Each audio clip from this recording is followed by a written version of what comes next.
And it says this is easy. I'm not telling you the truth.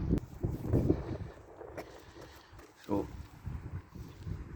I'm just putting a wee bit of oil on that.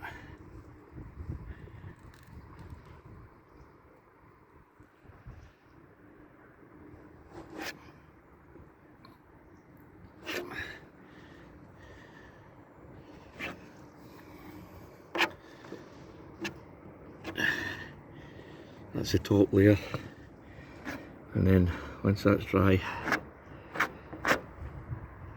I can blend that in for paint. You see, it's not the greatest. Bob Nisbet was a guy, he could do it one flick of the wrist, that was on. I've got to keep putting in layers and layers and layers. This bit here I need to get rubbed in there, I'll get my wee buff. We're getting there, it's more looking like a motor now.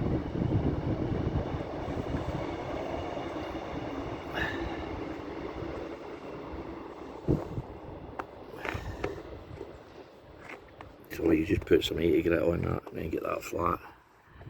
That's terrible there.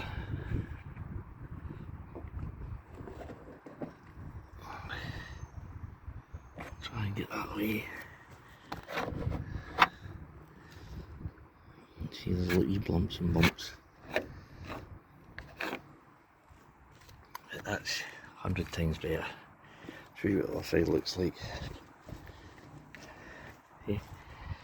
So it'll get a bit like that. There's still some more sanding to be done on that, but once it gets a coat, it'll get you through the winter, you know. There's a bit there could be done, see? Fill that. That's quite deep.